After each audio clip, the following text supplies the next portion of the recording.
దేవునికి స్తోత్రము. ప్రియ దేవుని బిడ్డలారా, కూడి వచ్చిన వారిని అందరికి మరొకసారి ప్రభు పెట్టే శుభాభివందనాలు. మీకా గ్రంథము 2వ అధ్యాయము 13వ వచనములో మన దేవుడు ఎటువంటి దేవుడయ్యా అంటే ఇక్కడ ఒక మాట ఇవ్వబడింది. ప్రాకారములు పడగొట్టి వారు వారికి ముందుగా పోవును, వారి గుమ్మమును పడగొట్టి దాని ద్వారా దాటిపోవుదురు, వారి రాజు వారికి ముందుగా నడుచును, యెహోవా వారికి నాయకుడిగా ఉండును. వారి రాజు వారికి ముందుగా నడుచును.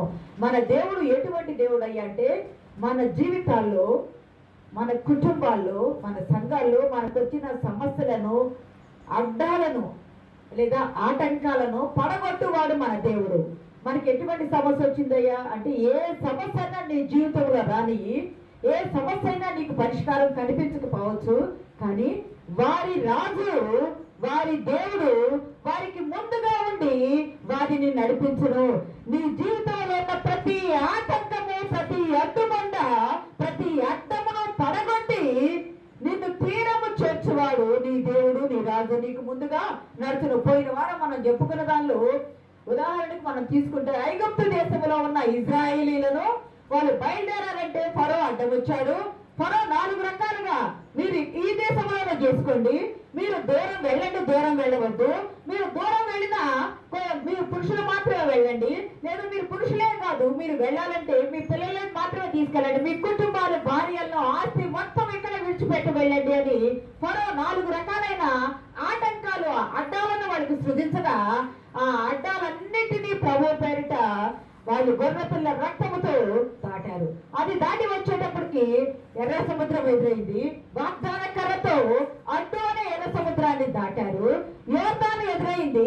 యోర్దాను యాజకుల పాదములు ఆ నీటిలో తడవగా యోర్దాను 2గా చీలిపోయి వారికి యోర్దాను నది దారి ఇచ్చింది. అది దాటగానే ప్రాకారములు, ఎరుకో ప్రాకారములు వారికి అడ్డుగా ఉన్నాయి. ప్రియ సంగమా, వాళ్ళు కొట్టలేదు, తిట్టలేదు, ఒక యంత్రాన్ని కానీ ఒక ముట్టడి ఏమీ కూడా చేయలేదు, ఏమీ కూడా ఒక బాణ ఏది ప్రయోగించలేదు. కేవలము మౌనముగా 6 రోజులు తిరిగారు. 7వ రోజు 7 మార్లు తిరిగారు. స్తుతులతో వారు కేకలు వేయగా, వారు స్తుతించగా, స్తుతులపై ఆసీనుడైన దేవుడు వారికి అడ్డుగా ఉన్న వాగ్దాన దేశం యోర్దాను సముద్రము దాటారు, ఐగుప్తు దాటారు, సముద్రము దాటారు, యోర్దాను వాగ్దాన దేశం వచ్చారు, యోర్దాను నది దాటారు. యోర్దాను నది దాటితే వాగ్దాన దేశంలో వెళ్ళడమే. వాగ్దాన దేశం ప్రవేశించాలంటే ఇంకొక అడ్డము ఎరుకో గోడలు ఉన్నాయి. యేసుక్రీస్తు ప్రభు వారు కూడా ఎన్నో మార్లు ఎరుకో ప్రాంతం నుండి యెరూషలేమునకు వెళ్తూ ఉన్నారు. యెరూషలేమునకు వెళ్ళాలంటే ఎరుకో దాటే వెళ్ళాలా. ఎరుకో ప్రాకారాలు అడ్డుగా ఉన్నప్పుడు అడ్డుగా ఉన్న వారి ప్రాకారాలను పడగొట్టడానికి వాళ్ళ గడియలు, తలుపులు పెట్టుకొని ఉండగా వారి రాజు వారికి ముందు నడిచారు. వారి దేవుడు వారికి ముందు నడిచి అడ్డుగా ఉన్న ప్రాకారాలను పడగొట్టేశాడు. ఆటంకంగా ఉన్న వాటిని కూలదోశాడు. ఈ రోజు నీ జీవితంలో ఏ ఆటంకంగా ఉంది? నిన్న వారం పాత నిబంధన చెప్పుకున్నాము. ఈ వారం నూతన నిబంధనలో ఉన్న ఆటంకాలను చూసుకోవడానికి మనం సిద్ధపడి ఉన్నాము. ఈ వారం మత్తయి సువార్త 3వ అధ్యాయము 14వ వచనంలో ఇక్కడ ఒక మాట ఉండేది. చదవండి. మత్తయి సువార్త 3వ అధ్యాయము 14వ వచనం చదవండి అమ్మా.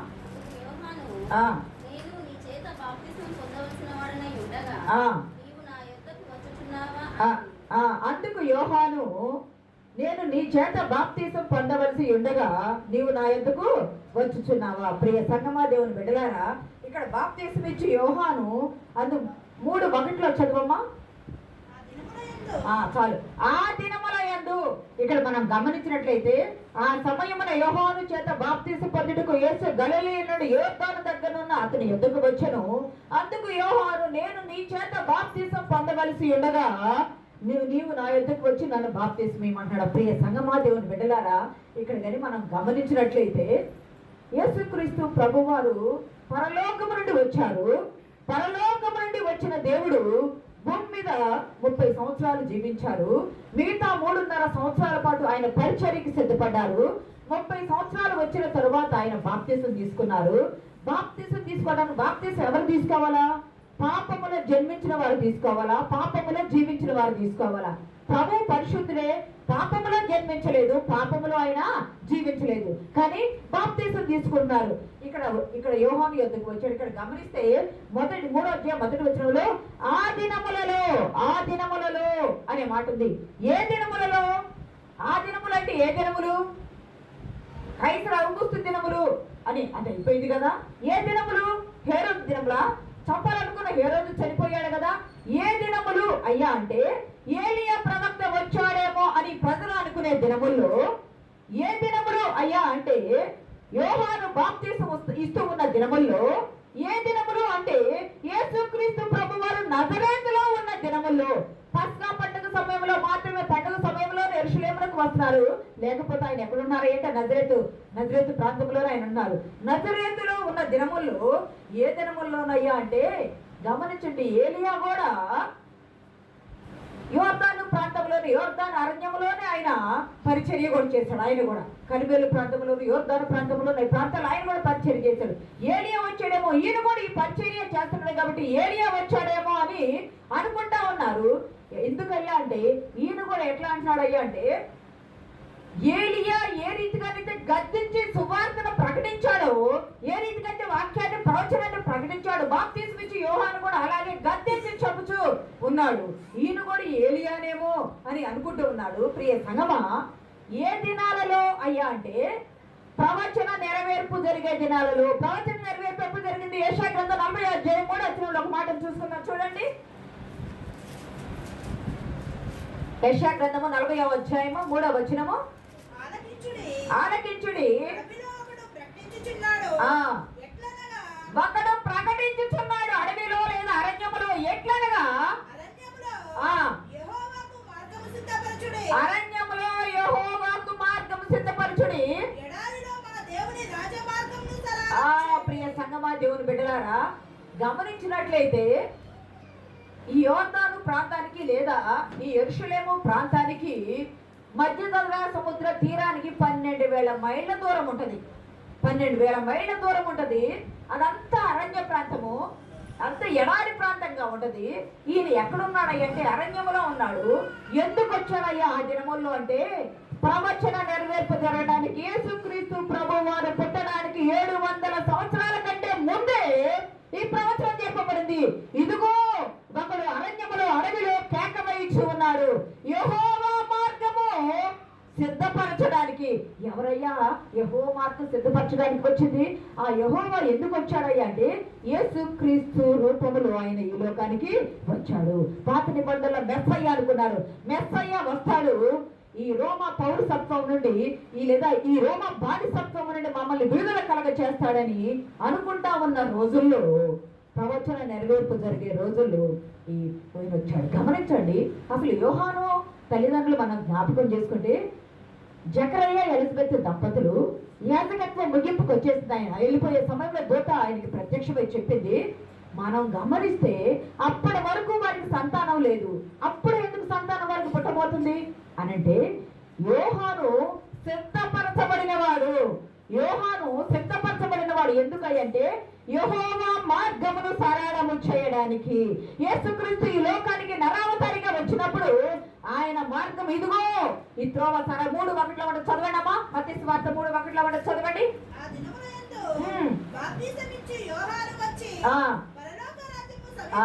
పరలోక రాజ్యము సమీపించినది. పరలోకపు దేవుడు భూమి మీదకి నరావతారి దిగి వచ్చి ఉన్నారు.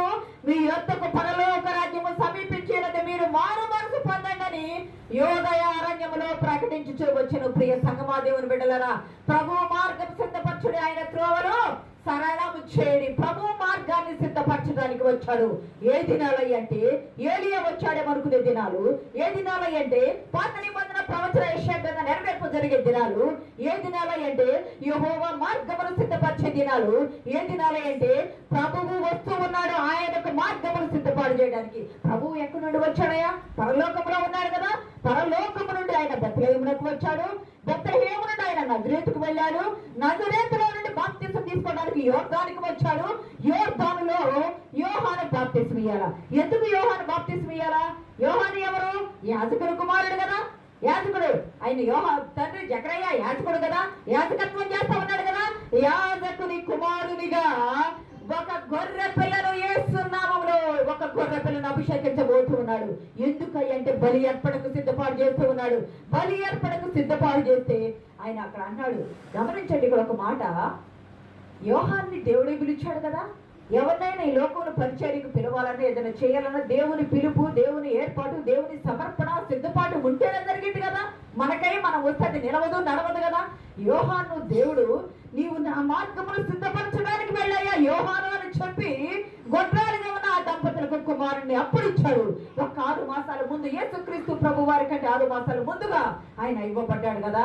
ప్రియ సంగమా, ఆ యోహాను ప్రభు కొరకే వచ్చాడు. యేసుక్రీస్తు ప్రభు వారు అంటాడు కదా, స్త్రీ గర్భమందు పుట్టిన వారిలో బాప్తిస్మిచ్చి యోహాను కంటే గొప్పవాడు ఎవరో కూడా లేరు, కానీ అతని కంటే తగ్గించుకున్న వారే పరలోక రాజ్యంలో వారసులు అవుతారు.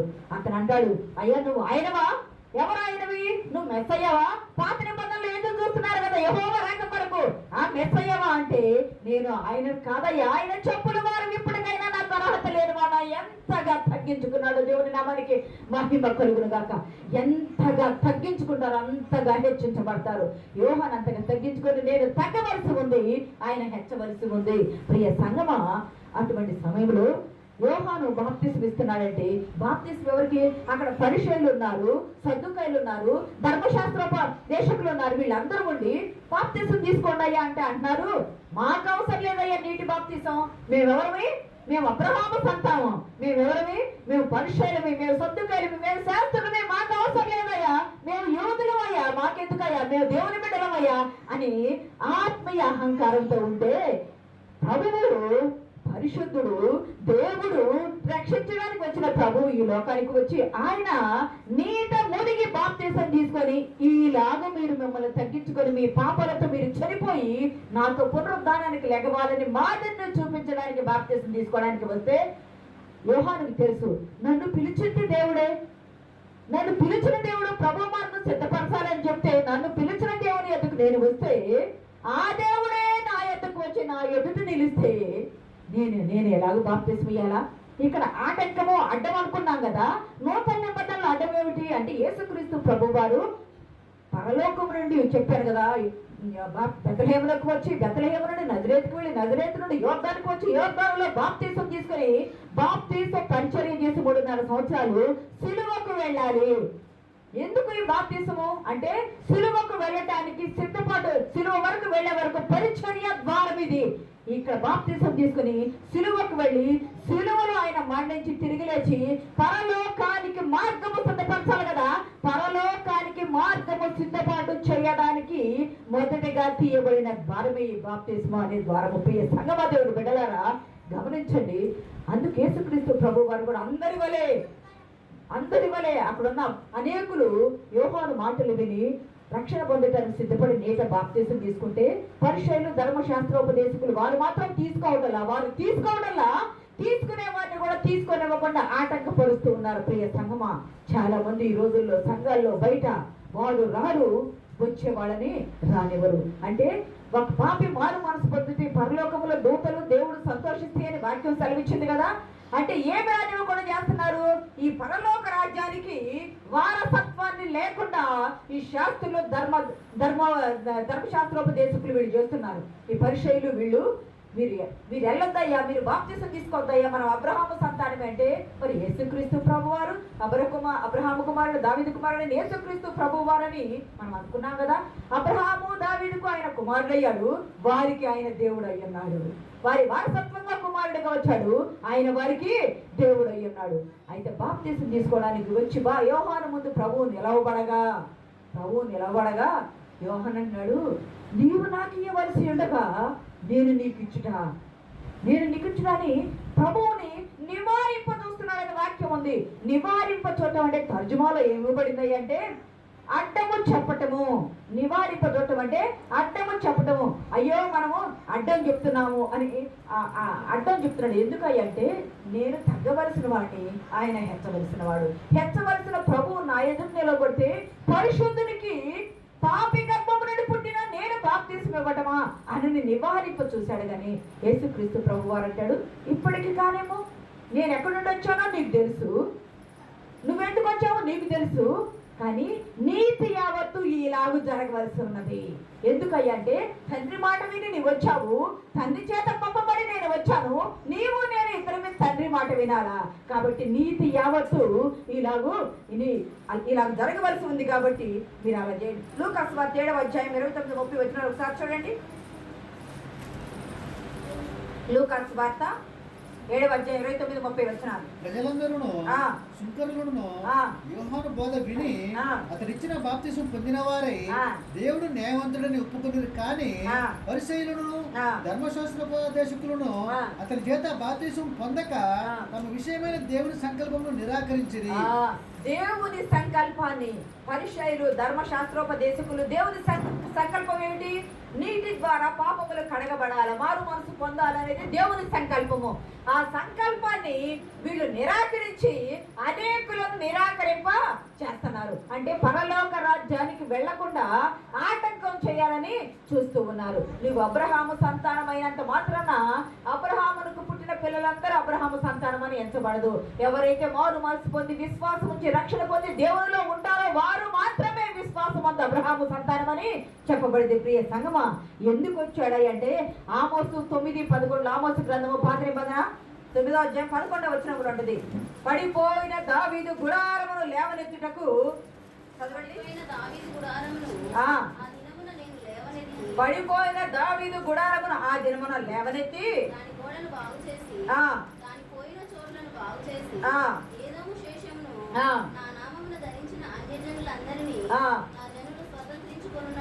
అన్యజనులందరూ దేవుని రాజ్యాన్ని స్వతంత్రించుకుని పడిపోయిన దావీదు గుడారం పడిపోవటం ఏమిటంటే దేహం అనే గుడారం అని పౌలు అంటాడు కదా నూతన నిబంధనలో.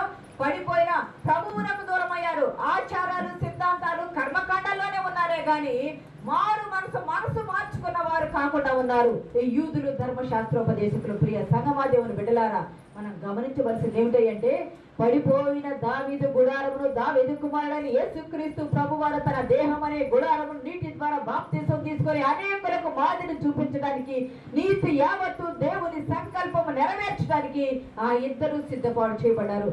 యోహాను గొప్పవాడే, కానీ ప్రభువు ఎదుట అడ్డము చెప్పబోగా అడ్డము వద్దు, తండ్రి చెప్పి నువ్వు నెరవేర్చు నేను నెరవేర్తానని, నీతి యావత్తు ఇలాగ జరగాలని. ప్రియ సంగమా, దేవుని బిడ్డలారా, దేవుని సంకల్పాన్ని అడ్డమును తొలగించి దేవుని సంకల్పాన్ని కొనసాగించారు. మొదటిది. రెండవ చూద్దాం చూడండి.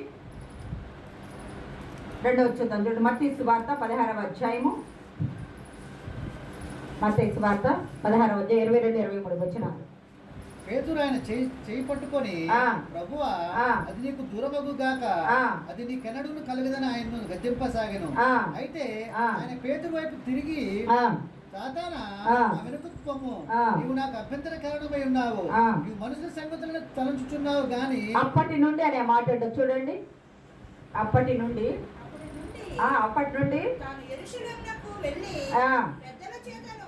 చాలండి.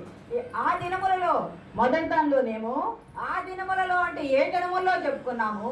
రెండవ దానిలో అప్పటి నుండి మొదటి నూతన నిబంధనలో మొదటి ఆటంకం, ప్రభు పరిచర్యకు వచ్చిన మొదటి ఆటంకము నివారింప చూశాడు అని ఉంది. తర్జుమాలు అడ్డము చెప్పాడు. అయ్యా నాకు అర్హత లేని వాడిని అయ్యా, తనను తాను తగ్గించుకొని, నేను అర్హత లేని వాడిని తగ్గించుకొని అడ్డము చూశాడు కానీ, అడ్డము చెప్పాలని చూశాడు కానీ యోహాను, బాప్తిస్మిచ్చి యోహాను ప్రభువారు అడ్డాన్ని తొలగించి తనను బలపరిచి ధైర్యపరిచి ఆయన ద్వారా బాప్తిసం తీసుకున్నాడు. అప్పుడే పరిశుద్ధాత్మ, గమనించండి, తండ్రి కుమార పరిశుద్ధాత్మ ముగ్గురు అంటాం కదా. ఈయన నా ప్రియ కుమారుడు నీ పరలోకం నుండి ఒక స్వరము పలికింది కదా. యేసుక్రీస్తు ప్రభువారు శరీరధారిగా వచ్చారు కదా. పరిశుద్ధాత్మ పావురం వల్ల దిగి వచ్చి తండ్రి కుమార పరిశుద్ధాత్మ మూడు కూడా త్రిత్వంగా ఒక్క చోట ఇక్కడ కనిపించినాయి. పరలోకంలో ఈయన నా కుమారుడు అని వినిపించింది. భూమి మీద శరీరధారి అని యేసుక్రీస్తు ప్రభు వారు ఉన్నారు. ఆత్మ పావురం వల్ల పరిశుద్ధాత్మ ఆయన మీదకి దిగి రావటము యోహాను చూశాడు. ఆ స్వరము విన్నాడు. అంటే 3 క్రియలు ఒక్క చోట జరగటం అనేది చూసాం. ఇక్కడ గమనిస్తే ఎప్పటి నుండి అయ్యా అంటే, నువ్వు సజీవుడైన దేవుని సిమోను బరియవనా, నీవు సజీవుడైన దేవుని కుమారుడైన క్రీస్తువి అని చెప్పినప్పటి నుండి, అప్పటి నుండి నీవు నా సంఘమును కట్టుదువు అనే మాట ఇంకా అప్పుడు చెప్పినప్పుడు ప్రభువారు అందుకు ముందు చెప్పలేదా? అందుకు ముందు కూడా చెప్పారు. ఏమని చెప్పారు? 12వ అధ్యాయంలో కూడా చెప్పారు. ఏమని చెప్పారు? అయ్యా 12వ అధ్యాయంలో, అయ్యా నేను మనుషుల చేతికి అప్పగించబడతాను, ప్రధాన యాజకులు అందరూ నన్ను పట్టుకుంటారు, నన్ను చంపుదన్నా, నేను చంపబడతాను, 3వ దినం తిరిగి లెగుస్తానని ప్రభు వారు చెప్పి ఉన్నారు. ప్రియ సంగమా, అన్నోధ్యాయులు కూడా చెప్పారు. మళ్ళా చెప్తున్నాడు శిష్యులకి, నేను ప్రధాన యాజకుల చేత పట్టబడతానయ్యా, నేను చంపబడతానయ్యా, 3వ దినం తిరిగి లెగుస్తానయ్యా అని ప్రభు వారు చెప్పుచూ ఉంటే, అప్పటి నుండి ఆయన చెప్పుచూ ఉంటే పేతురు, ప్రభువా ఇది నీకు దూరం అగును కాకని ప్రభు చదవమాట. పేతురు ఆయన చేయి పట్టుకొని అది నీకు దూరం అవును గాక, అది నీకెన్నడూ కలగదని ఆయనను గద్దింపసాగాడు. ప్రియ సంగమా, దేవుని పెట్టారా, ఎంత అర్హత ఇచ్చినా మన అర్హతలు మనం ఉండాలి కదా. అయ్యా పరలోక రాజ్యము తాళం చెవులు నీకు ఇస్తున్నానయ్యా పేతురు అని పేతురుకు అధికారం ఇచ్చాడు. అధికారం ఇచ్చినంత మాత్రాన, వయసులో పెద్దవాడైనంత మాత్రాన పరలోకపు దేవుణ్ణి గద్దింపసాగినని ఒక మాట ఉన్నది. మనం గమనిస్తే అంటే పేతురు తృణీకారంతో గద్దించలేదు, కానీ మా ప్రభువు మాకు ఎక్కడ దూరం అయిపోతాడో అన్న ప్రేమతోనే ఆయన్ని గద్దింపసాగాడు. ప్రభు అంటాడు, పేతురు నీవు మనుషుల సంగతుల్ని తలంచుచున్నావు అని దేవుని సంగతులు నీవు ఎరుగకు ఉన్నావు. నేను ఎందుకు వచ్చాను ఈ లోకానికి? మనుషుల చేత పట్టబడాలా, నేను చంపబడాలా, నేను చనిపోవాలా, సమాధి చేయబడాలా, 3వ దినం తిరిగి నేను లేకవాలా, 3వ దినం తిరిగి నేను లేకవాలి, ఇది జరగవలసి ఉందయ్యా, నేను వచ్చిందే ఎందుకొరకయ్యా అంటే పేతురు మనుష్య రూపంగా ఆ పరలోకం తాళం చెవులు ఇస్తానన్నాడు ప్రభువు. నేను అన్నిటికీ గొప్పగా ఏ ఉద్దేశమైనా మానవ తలుపులు ఏదైనా కావచ్చు అనుకొని ఉండవచ్చు, కానీ ప్రభువుని గద్దింపసాగినట్టే ప్రభువు గద్దించాడు, సాతానా నా వెనక్కు పో. సాతానా, పేతుర్ని సాతాను అనలేదు, కానీ పేతురుకు తెలియకుండానే. ఇక్కడ మనం కూడా గమనించాల్సింది ఏమిటంటే, మనం దేవుని బిడ్డలుగానే ఉంటాము, దేవుని సేవకులుగానే ఉంటాము, విశ్వాసులుగానే ఉంటాము, ప్రతి దినము కూడా ఆరాధన విడిచిపెట్టకుండా ఉండేవారిగా ఉంటాం. కానీ పేతురునకు, ప్రభు పక్కనున్న పేతురునకు తెలియకుండా అపవాది అతనిలో ఎలాగో ప్రవేశించిందో జాగ్రత్త. మనం జాగ్రత్తగా మెలకువగలిగి మనల్ని మనం పరిశీలన చేసుకోవాలా. అపవాది ఏ రూపంలో వస్తున్నాడు? ప్రభు పరిచర్యకు ఆటంకం చేసే రూపము ఏదైనా ఉన్నదా? సంఘాన్ని, సహవాసాన్ని, విశ్వాసాన్ని పాడు చేసే ఆలోచన ఏదైనా ఉన్నదా? సాతాను నీలో ప్రవేశిస్తే మనం జాగ్రత్త. పేతురులో ప్రవేశించింది పేతురు నాకు తెలిసిందా? పేతురు నాకు తెలియలా. ప్రభువారు అంటున్నాడు, సిమోను పేతురు గద్దిస్తూ ఉన్నాడు, సాతానా నా వెనక్కు పొమ్ము. అంతకు ముందు అదే అధ్యాయంలో ముందు వచనాల్లో పరలోకపు రాజ్యం తాళం చెవులు నీకు ఇస్తానయ్యా సిమోనా అని చెప్పిన ఆ ప్రభువే కిందకు వచ్చేటప్పటికి సాతానా అని అంతమంది ముందు గద్దించగా ప్రభువు పరిచర్యకు అపవాది తెలియకుండా, పేతురునకు తెలియకుండానే లోన ప్రవేశించి ప్రభు పరిచర్యను ఆటంకపరచాలని, అడ్డం సృష్టించాలని, దగ్గర ఉన్న వారి ద్వారా చేయాలని చూసింది. ప్రభువు ఎరిగిన దేవుడు, ఆంతర్యమును అంతరంగా ఎరిగిన దేవుడు కాబట్టి సాతాను ప్రతినిధిగా ఉన్న పేతురును గద్దించి అతనిలో ఉన్న సాతాను పారదోలాడు. ప్రియ సంగమా, దేవుని బిడ్డలారా, మనం ఎలా ఉండాలి అంటే చాలా జాగ్రత్తగా ఉండాలా, మెలకువ కలిగి ఉండాలా. అపవాది ఏ రీతిగా వచ్చిందో మనం గుర్తెరిగేవాగా ఉండాలా. అలా ఉంటే మొదటి అడ్డంకము నూతన నిబంధనలో బాప్తిస్మిచ్చి యోహాను నివారింపు చూశాడు. ప్రభువు బలపరిచి, యోహాను బలపరిచి అడ్డంకును తొలగించాడు. రెండవది, పేతురు శిలువ మరణం వద్దయ్యా అని అప్పటి నుండి ఆయన అడ్డుపరచాలని చూస్తూ ఉంటే పేతురులో ఉన్న సాతాన్ని గద్దించి నా వెనకము అని చెప్పి గద్దించి పేతురు సృష్టించిన అడ్డంకాన్ని, అపవాది సృష్టించిన అడ్డంకాన్ని తొలగించాడు ప్రభువారు. మూడవ చూద్దాం, చూడండి. అపోస్తుల కార్యాల గ్రంథము 8వ అధ్యాయం 36వ వచనం. 8:36. వారు త్రోవలో వెళ్ళుచుండగా నీళ్లలో ఒక చోటికి వచ్చినప్పుడు నపుంసకుడు, ఇదిగో నీళ్లు, నాకు బాప్తిసం ఇచ్చుటకు ఆటంకమేమని అడిగి.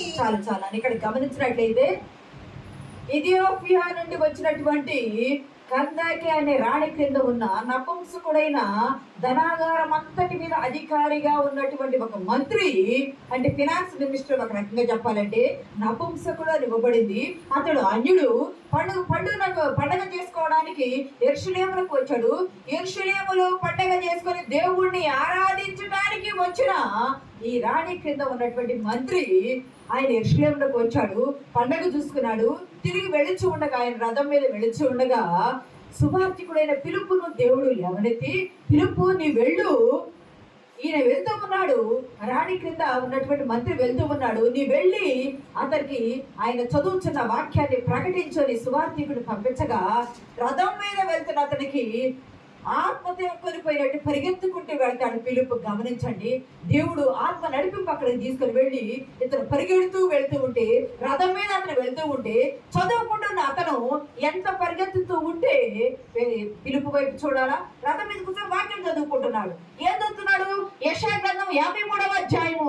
ఆయన వదకు తేవడు గొర్రె పిల్లయు కొంచెం కత్తిరించి గొర్రెయు మౌనంగా ఉండినట్లు అతను మౌనంగా ఉండను, అతనికి సొగసు స్వరూపము ఏది కూడా లేదని యెషయా గ్రంథం 53వ అధ్యాయం చదువుతూ ఉంటే ఆయనకు అర్థం కాలేదు. యెషయా గ్రంథం అంటే యెషయా ప్రవక్త రాశారు కదా, అది యెషయాకు సంబంధించింది అనుకుంటూ ఉంటే, పేతురు రథం పక్కన ఫిలిప్పు రథం పక్కన పరిగెత్తుతున్న ఫిలిప్పును చూచి, నువ్వేమిటి పరిగెత్తుతున్నట్టు ఫిలిప్పు అడుగుతాడు. నీవు చదువుతూ ఉన్నది నువ్వు గ్రహించావా? నీకు అర్థమైందంటే, నేను చదువుతున్నా కానీ నాకు అర్థం కాలేదంటే, ఫిలిప్పును పైకి ఎక్కించుకోగా, రథం మీదకి ఎక్కించుకోగా, అది చదువుతున్నది యెషయాను గురించింది కాదయ్యా, అది నీవు చదువుతున్నది యెషయా ప్రవక్తల గురించింది కాదయ్యా, పరలోకపు మెస్సయ్య భూమి మీదకి క్రీస్తుగా వచ్చి ఉన్నాడయ్యా. పరలోకపు దేవుడు భూలోకానికి మెస్సయ్య క్రీస్తుగా వచ్చి ఉన్నాడయ్యా. ఆయన బతుకు తేవడ గొర్రె పిల్ల వలె బొచ్చు కత్తిరించి వారి గొర్రె వలె మౌనంగా ఉండి సిలువ మారడానికి వెళ్ళాడయ్యా. అది ఆయనకు సంబంధించిన వాక్యము ప్రవచనమయ్యా అని చెప్పగా, ఆ వాక్యము చెబుతూ రథం మీద వెళ్తూ ఉండగా ఒక చోటికి రాగా నీళ్లు కనిపించినాయి.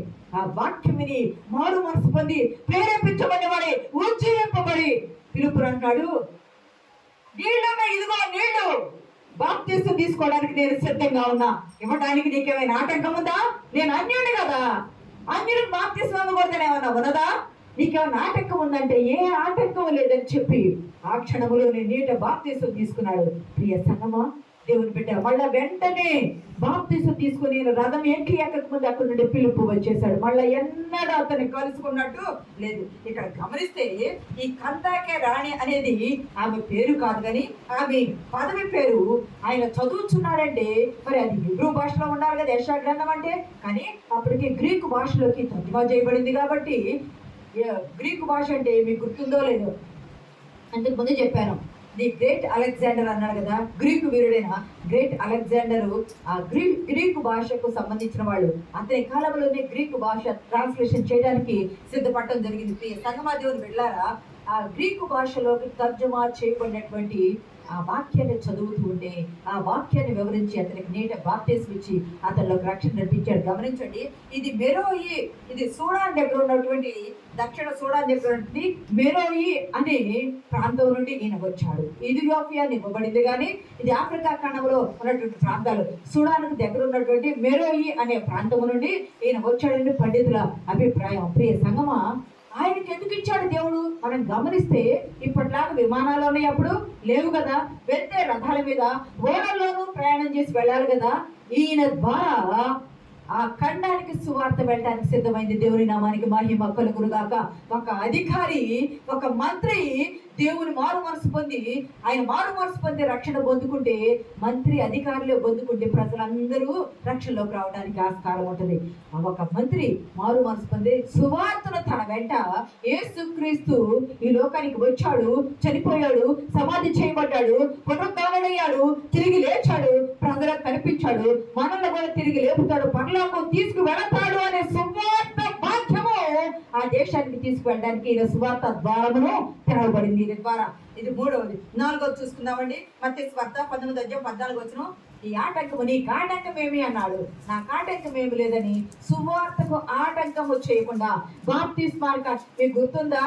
చూడవసరం లేదులే, కానీ అపొస్తలుల 16లోనే పేతురు పౌలను శీలయ్య చెరసాలలో ఉన్నప్పుడు, ఆ రాత్రి కాల సమయంలో చెరసాల అధికారి పునాద బంధకాలు ఊడిపోయి ద్వారము జైలు తలుపులు తెరవబడ్డప్పుడు, అయ్యా నేను బాప్తిసం పొందుకుంటాను, నేను నా కుటుంబం రక్షణ పొందుకుంటానంటే అక్కడ పౌలు వెంటనే వాళ్ళకి రక్షణ ఇచ్చాడు. అంటే రక్షణ ఇవ్వటానికి ఆటంకము, అడ్డుబండలు మనము చేయకూడదు. సువార్త ద్వారము తెరవబడి అనేకులు రక్షణలోకి రావుట దేవుని సంకల్పమైనది. ఆ సంకల్పాన్ని మనం కొనసాగించే వాళ్ళుగా ఉండాలి, కానీ నిరాకరించి అడ్డము చెప్పేవాళ్ళుగా ఉండకూడదు. మత్తయి సువార్త 19:14 చూడండి ఒకసారి. శిష్యులు తీసుకొని వచ్చిన వారిని గద్దింపగా ఆ. యేసు చిన్నపిల్లలను ఆటంకపరచక ఆ. వారిని నా యొద్దకు రాని ఇక్కడ ప్రభు వారు పరిచర్య చేస్తూ ఉంటే కొందరు తల్లిదండ్రులు ఏం చేశారంటే తమ పిల్లలను తీసుకొని వచ్చారు. తీసుకొని వచ్చి ప్రభు ఆశీర్వాదం పిల్లల మీద ఉండాలి, మనం కూడా మన పిల్లల్ని బ్లెస్సింగ్స్ ఇవ్వాలా, మా పిల్లలు ఉన్నత స్థితికి రావాలా, ఆశీర్వదించబడాలని ఎవరైనా కోరుకుంటాం కదా. అలాగే అప్పుడున్న తల్లిదండ్రులు కూడా పిల్లల్ని తీసుకొని ప్రభు వారి యొద్దకు రాగా శిష్యులంట పిల్లల్ని తీసుకొచ్చిన వారిని గద్దించారంట.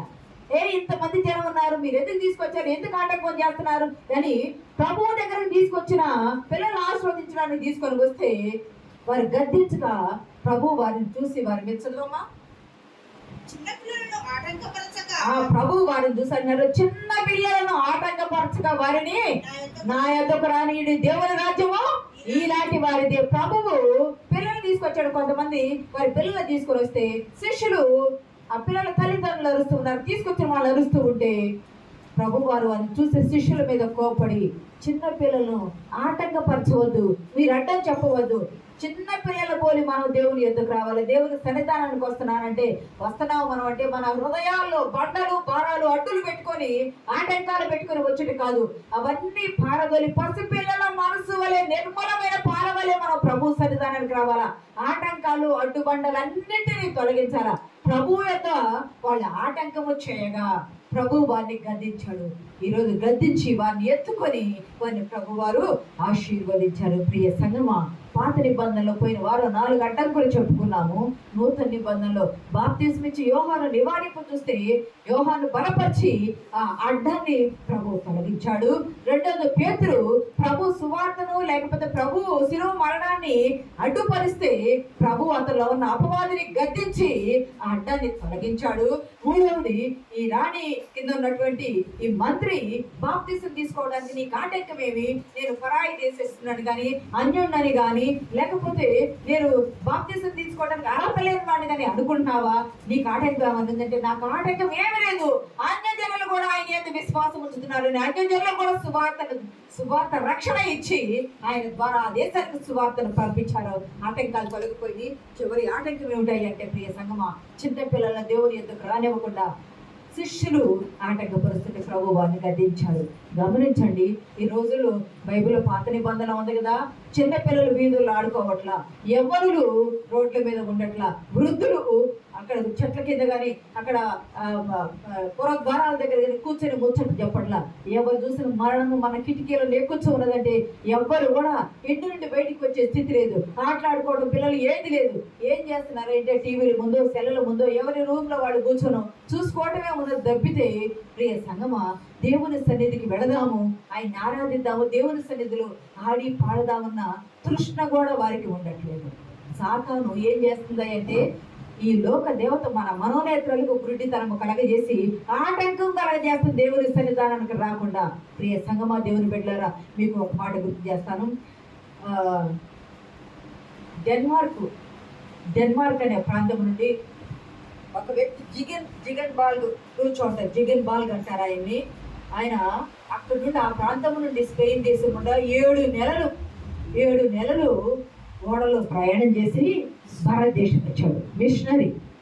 మిషనరీ డెన్మార్క్ నుండి వచ్చినటువంటి మిషనరీ ప్రియ సంగమా దేవుని బిడ్డలారా, ఆయన వచ్చారు. స్పెయిన్ దేశం గుండా ఆయన వచ్చి సువార్త పరిచర్య చేయడానికి మద్రాసుకు వచ్చాడు. చెన్నపట్నం అనేవాళ్ళు కదా అప్పుడు.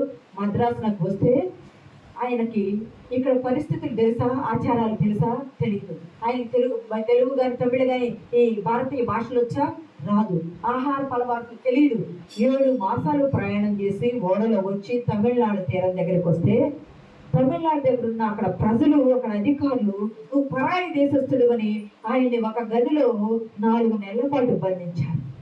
4 నెలల పాటు బంధిస్తే మన భాష రాదు, తమిళ భాష రాదు ఆయనకి వచ్చేది ఆ భాష, అక్కడ నుండి వచ్చిన వారి దేశం భాష మాత్రమే వచ్చేది. ఆ యూరప్ ఖండం ఆ భాష వచ్చు. మన ఆహారము ఆయనకు అలవాట్లేదు. ఆయన 4 మాసాలు ఒక గదిలో బంధించబడితే 4 మాసాల తర్వాత ఆయన విశ్వాసాన్ని చూసి చిన్నగా వదిలితే మాట్లాడటం రాకపోతే ఆయన ఏం చేశాడంటే చిన్నపిల్లలు స్కూళ్ళలో నేర్చుకుంటారు కదా, తమిళంలో వాళ్ళు తమిళ భాషలు నేర్చుకుంటామంటే పిల్లలతో పాటు వెళ్ళి ఆ మిషనరీ పిల్లలతో పాటు వెళ్ళి స్కూల్లో కూర్చొని ఆయన వెళ్ళి నేర్చుకొని ఎంతగా నేర్చుకున్నాడంటే ఆ లాంగ్వేజ్ మొత్తం మీద తమిళ భాష మీద పట్టు సాధించి తమిళ భాషలోకి బైబిల్ ట్రాన్స్లేషన్ చేశాడు. దేవుని నామానికి మహిమ కలుగునుగాక. తమిళ భాషలోకి ఆ రోజు ఆ మహానుభావుడు కష్టపడితే ఆయనకి గవర్నమెంట్ ఆటంకం చెప్పింది, భాష అడ్డమైంది, ఆహారపు అలవాట్లు అడ్డమైంది, ఆరోగ్యము అడ్డమైంది. ఇవి ఏవి అడ్డమైనా దేవుని సువార్త చెప్పాలి అనే హృదయంలో ఉన్న తృష్ణ ఆయన ఆటంకాలను జయించేటట్టు చేసింది. ఆయన భాష నేర్చుకొని ఆయన భాష తమిళ భాషలోకి బైబిల్ను ట్రాన్స్లేషన్ చేస్తే ఈరోజు తమిళంలో బైబిల్ చదువుతున్న వారందరి చేతుల్లో ఉన్నది ఆ జిగిన్ బాల్ గారు పెట్టిన పుణ్యమే. ప్రియ సంగమా, ఆ మిషనరీస్ వచ్చి పరిచర్య చేయకపోతే ఈరోజు మనం రక్షణ ఉండేది కాదు, రక్షణలోకి మనం వచ్చే వాళ్ళవి కాదు. ఎన్ని ఆటంకాలున్నా ఈరోజు నీ జీవితంలో ఏ ఆటంకం ఉంది? అప్పు అనే ఆటంకం ఉందా?